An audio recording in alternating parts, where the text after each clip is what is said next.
when George Bush ran for re-election and they used marriage amendments. What they did was they chose 9 swing states, Michigan being one of those swing states, and they ran these ballot initiatives that would put in that state's constitution that marriage is defined as between a man and a woman.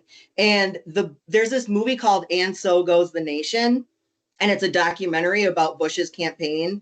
And they admit in that documentary, they're like, we did not care about gay marriage at all. We used that to get evangelical voters out to vote. Like it was purely a tactic to get evangelicals out to vote. Yeah. But look at the aftermath of that. Like, I just think about the way that affected me as this closeted queer teenager, having to watch, like, whether it was on CNN or whether it was like being discussed in like my conservative school, very much like queer people were framed as this group of others.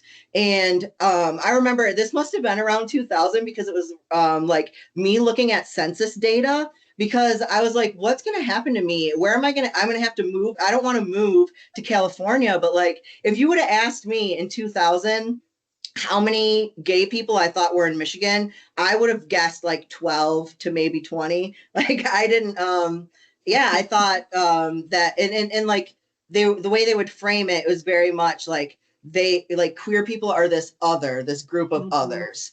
And so that's like a hard way to like grow up. And that's a heavy secret to carry. So like all this time, this is all happening in my head internally. This is an internal battle because I couldn't tell anyone, right? So just think of like all the queer kids that have to hear what's happening now in the way that like with social media, it's unescapable. I can't imagine if when I was going through that during high school that I would have to then open my phone to open a Facebook app and to just see like comment after comment of people saying vile things.